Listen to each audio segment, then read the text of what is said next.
Hello and welcome to a podcast brought to you by Catapult Solutions. I'm your host today, Gabrielle, and today I'm so excited to be joined today by Ashli Zimmerman, who's the National Account Manager, and Drew Cumbey. He's a recruiter at Catapult Solutions Group with Perm Search. So just thank you so much to both for being here with us today. Thanks for having us. Thank you. Absolutely. So, you know what? Let's go ahead and start by listing our titles and just what your role is within Catapult. So let's go ahead and start with Drew. So hey guys, I'm Drew Cumbey, and I'm an IT recruiter for our Perm Search team here at Catapult. I recruit software engineers that create mobile and web applications.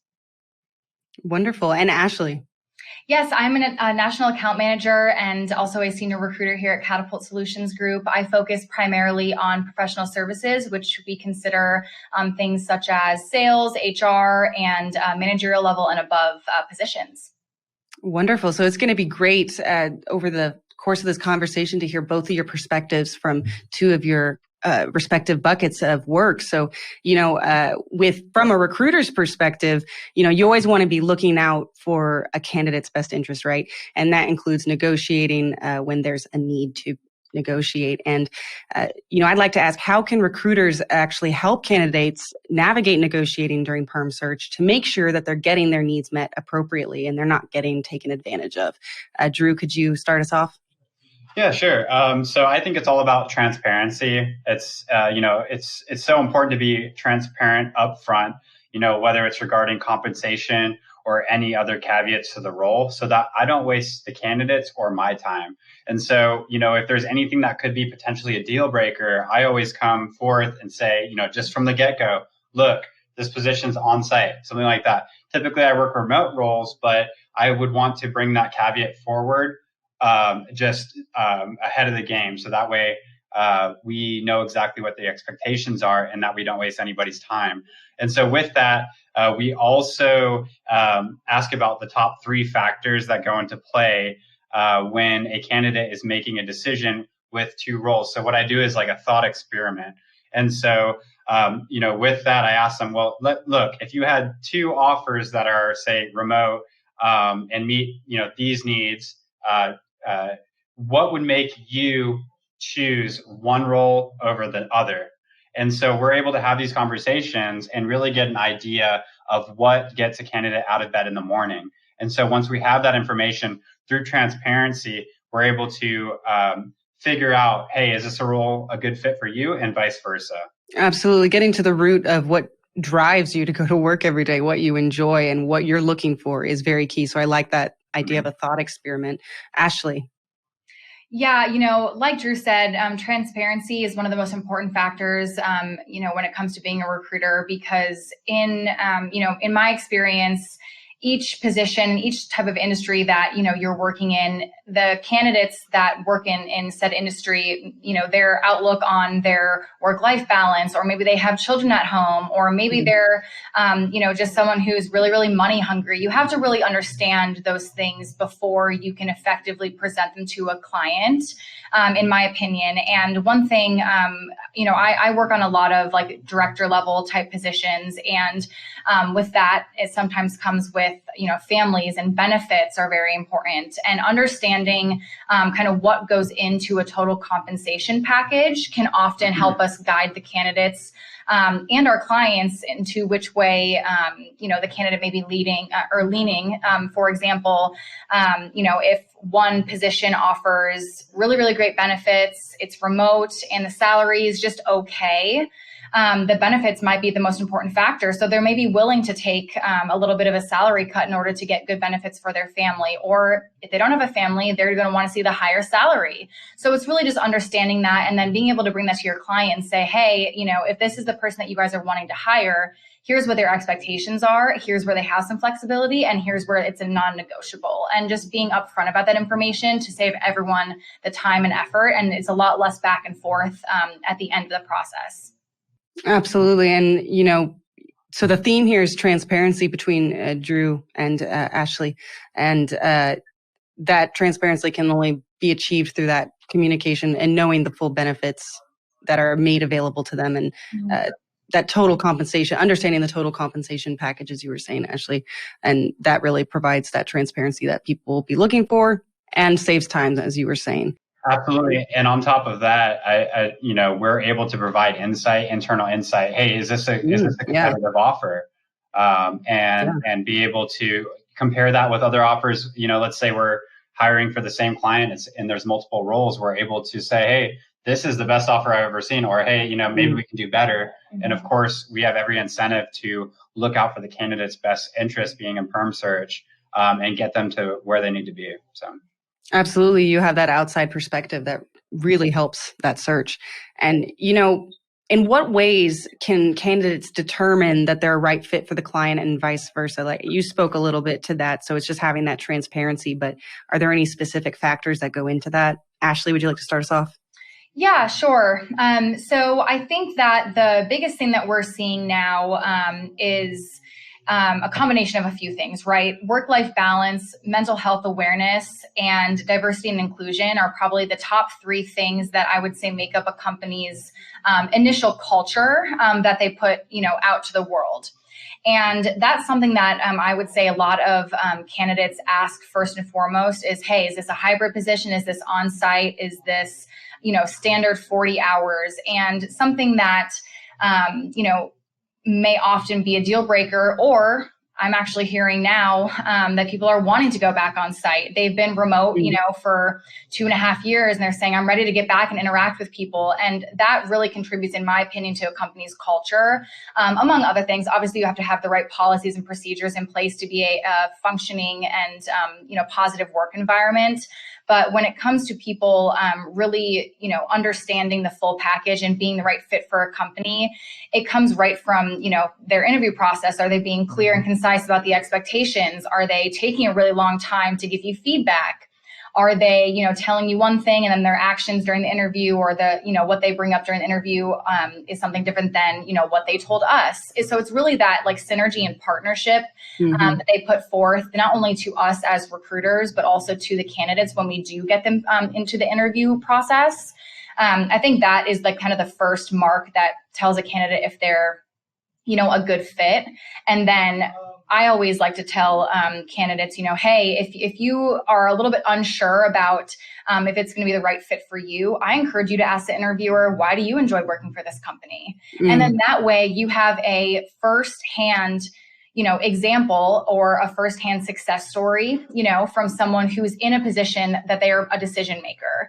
And a lot of times it'll help you see a different, perspective, or it may change someone's mind in a positive or a negative way. We're open to both options, but you always want to make sure that you are asking questions that aren't just about the position specifically when you were interviewing. And I always encourage my candidates to do so because it's really reassuring to hear that feedback directly from someone who's in the middle of their career. Maybe they just got promoted or whatever the case may be, and just hear a little bit about their story to make sure that it's a good fit for you as an individual. Absolutely, those are some great insights. And Drew. And to touch on that, I think the theme of this conversation is really transparency. And so, the candidate needs to be honest, right? And express their concerns, ask questions, ask for clarification if they have any concerns with the role. And of course, we're always on top of that. Like, hey, do you have any more questions for me? Are there any concerns at all? And this goes as far as client facing and candidate facing. They both need to be able to mesh together and have some sort of symbiosis. And so with that, our job is to make sure that not only are they a good culture fit, but also that their hard skill sets align with the company's needs. And once we get there through transparency, honesty, then we're able to have a very good idea of whether or not there will be success with this placement. To be honest, if it's not a right fit, we'll just straight up talk about it. And if it's something that can be worked out, then we'll figure it out, communicate that with the client and vice versa. And so it's all about that communication and transparency.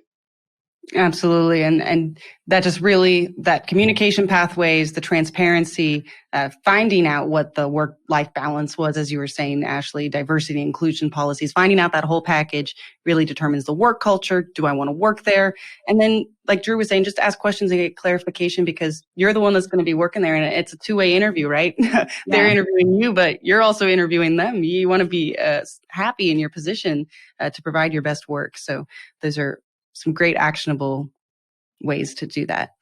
Well, on that note, I would like to know, do recruiters need to emphasize the importance? I know we've mentioned symbiosis a few times already in this podcast. There's some themes. There's like transparency, honesty, and symbiotic relationships. So, do recruiters need to emphasize the importance of building symbiotic and transparent relationships between candidates and clients?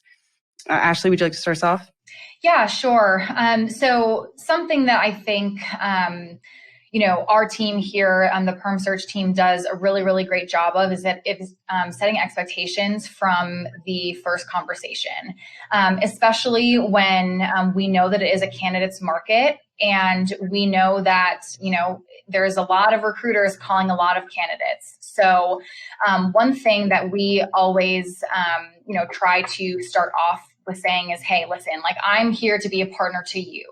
And I can only do that to the most effective way if you're willing to, it's got to be a two-way street, I guess, for lack of a better term, right? And we not only encourage that with our candidates, but we can also use, that transparency and that relationship that we're building with our candidates as leverage, right? Because as they open up to us and as they share more information and insight with us as to what they're seeing in the market, it helps us become better recruiters. And something that I think, has made a really big difference in the past, 6 months or so, is just letting them know, hey, if you keep me at the top of mind, whenever, you're getting feedback from other interviews, or, maybe you had an interview and it didn't go well, talking it out with me, because the more that you share with me, the better I can coach you, the better that I can, maybe push our client along to move faster if that's what is needed for your job search, or slow it down if you're maybe gotten a little bit too over your head and you're a little bit overwhelmed and you take a couple of days between interviews.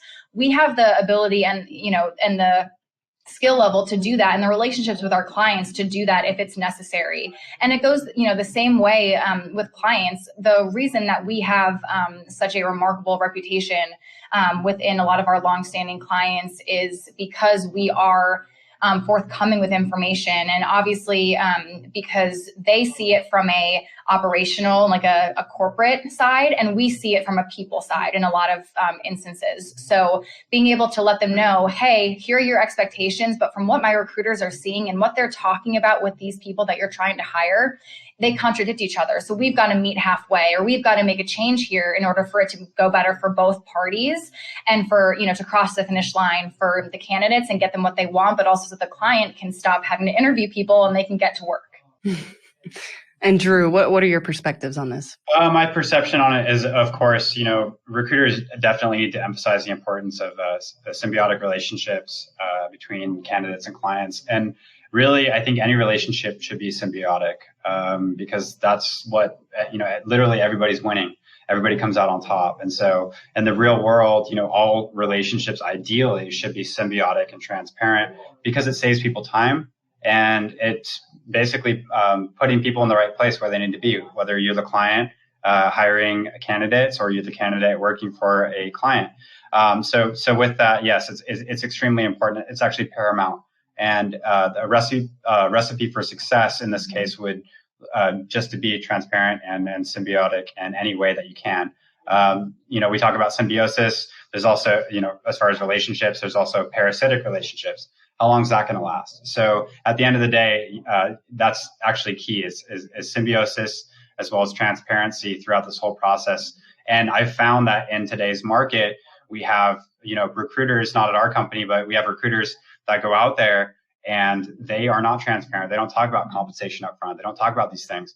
And really at the end of the day, it's like, we're trying to do our job. We're trying to fill these roles. We're trying to find the right candidates that are qualified for our clients. And we need that. We need to be transparent, because we need to be able to not only fill roles within time constraints, but to also understand exactly what the needs of each candidate are and the client.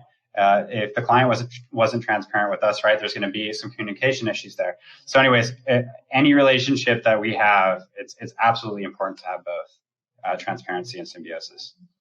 And, well, as a follow-up to that, do you think that most recruiters put this into practice? And, how does Catapult, how are they standing out in this area? No, I don't believe that most recruiters are do that in this industry, and it almost gives recruiters a bad name, because you see there's a lot of recruiters out there that will, for instance, automate their messaging, and they'll send literally thousands of messages to candidates they've never even read the profile for. And so it takes out the human interaction kind of portion of it, and essentially it's like a law of averages for a lot of people. Whereas when I do my search, if I find a great candidate, I'm going to look all over their profiles. I'm going to do all the digging that I can, do my due diligence to make sure that they are qualified for this role before taking up their time, especially when you're working on higher level roles such as IT and permanent business, where, perm placements. You're asking these guys to literally change their lives. I mean, to potentially relocate, right? Typically, we do work on remote roles, but at the end of the day, it's extremely important to be able to have those conversations. Absolutely. And Ashli, do you think that this is something most recruiters put into practice? Yeah, it really depends. I would like to say, or, I hope that people do, but, based on, just the things you see on LinkedIn, of course, and just being a recruiter, like Drew said, unfortunately, a lot of times candidates will have one bad experience and it ruins their outlook on recruiters as a whole. And that's, I think, a big differentiator for Catapult and the recruiters and the salespeople that work at Catapult is we are extremely transparent with our expectations, and we have no problem saying, hey, this is not the role for you, instead of just saying, oh, let's just try, and we'll, maybe won't mention this or won't mention that in order to get an interview. But at the end of the day, we want to be presenting candidates that are going to get the job. So all we're doing is misleading and, wasting people's time if we're not doing that from the first, initial point of contact. And like Drew said, because, automation and AI has become such a large portion of the recruiting market, now it's very hard to stand out. But I think that the way that Catapult trains their employees and the way, the opportunities that we're given here, it allows us to be part of that, standout group. And I'm confident that the recruiters at Catapult use this as a best practice, but not so confident that it's an industry-wide practice. Well, one day we'll get there, and maybe Catapult will be the pioneer for this change. I sure hope so. Absolutely, and it's good for us because it essentially, when I get up every morning, I'm thinking, what are other recruiters doing? And I literally do the exact opposite. And it's been working for me. And that's through being transparent and just laying it out. And with that, building relationships, networking, getting to know the candidates that we're talking to. A lot of recruiting firms are metrically driven, where they're counting how many phone calls a recruiter's making. They have all these metrics that these guys have to meet. The only way for them to meet this is often through automation. We at Catapult do not have those metrics. It's not about how many calls you made that day. It's about how many relationships did you build? How many people did you meet? Like as in, how many meetings did you set up? And go there and physically meet with somebody and build a relationship. So with Catapult, it's not about metrics, about how many people you can get into the pipeline and all of that. It's really about just building that relationship with the candidate. So. Well, Drew, that was a lovely thought. And you actually answered my next question for you, because Catapult is famous for its transparency and building relationships. But, I wanted to ask, in other ways other than transparency, how does Catapult differentiate themselves from other recruiters? And I think you said it lovely, people first, right? You're building relationships with the people first. Absolutely. And not having that think about it. If you're at work every day and you have this metric you have to meet, you're going to make whatever calls you have to. And the personable aspect of it gets thrown out. And so, with that, the other differentiators are that we have a large amount of human capital on our end. We have a lot of recruiters. We have a lot of account managers. And with that, we have talented recruiters that are diverse as far as their experience. And also, we work hard. We work hard and we play hard too. And so with that, though, our leaders are constantly searching for tools to assist us with our search. When I first joined Catapult, I was surprised at the amount of resources that they provided for us. And I was like, what's the catch? And it turns out like we just want to be able to have all of the tools available to make us the most successful. And so our company is always going out of their way to figure out how can we make their lives easier and to make them more effective. And with that too, another differentiator is that our company has a meeting every morning. We call it board, and we literally go through every single candidate that's in play within our Dallas office. And so with that, we are able to fully understand what people are working on, where there's a need, and we have so much synergy within our office that it's like no other the way we communicate here. And so the synergy is really huge. I'd love to hear it. And Ashli, do you have any thoughts on this? Yeah, I think that one thing that really kind of surprised me, I've been with Catapult for 5.5 years, and I came here straight out of college. I had no experience, but the leadership team at Catapult consistently tries to push us out of our comfort zone. Mm-hmm. And I think that is one of the greatest services that you can give to a young person or someone that has, 15 years of experience. If you come into an environment where, your COO, your CRO, your CEO is sitting you down and saying, hey, listen, I'm taking time out of my day. Let's talk about this. Mm-hmm. What can you do this week that's going to make a positive impact in someone's life, or that may get you, to build a new relationship? And that goes, to what Drew was saying about taking people out to lunch, meeting them in person, taking them, our clients out for happy hour or something like that. That's that extra step not only provides personal development and professional development for our recruiters and our sales associates, but also for the candidates that we're representing. Because if they have that positive experience with you, they're going to call you back the next time that they're on the job market. They may not remember someone else who doesn't take the time out of their day, and it's just like such a prominent market right now on like the staffing in general, that I think that is one of the most influential portions of joining Catapult. Is I was really, surprised by the encouragement from leadership and from, my colleagues, those who've been here, as long as me or not as long as me, consistently holding people accountable and pushing them out of their comfort zone to make them a better person and a better recruiter. And that kind of sets us apart as well from other agencies. So yeah, and on top of that, it's not all about always meeting our business goals, like filling a placement. Yeah, it's great for us if we do that. But I've talked to several candidates where it turns out, hey, this role might not be a good fit. They're transparent with me, I'm transparent with them. And early on, before they start the interview process, right, and waste their time, we established, hey, this might not be a good fit. And that's not a problem. And you know what? Even if we don't place that person, we are still here to coach that candidate. Mm-hmm. We're still here to give them feedback on their resume and help them, even if it's not through our firm, because that's what networking is about. It's about helping others. And then eventually it comes back. And we find that to really contribute to our success as well. Well, that wraps up our conversation for today. Thank you so much for Drew and Ashli for joining us today to talk about how recruiters can help candidates determine if they're a right fit for their clients. And, if you want to learn more about Catapult Solutions and check out all the awesome things that they're doing, go ahead and visit their website. I believe it's catapultsg.com. And go ahead and look for their podcast wherever it is you get your podcast at. So thank you so much, Drew and Ashli, for joining us. Thank you. Thanks, guys.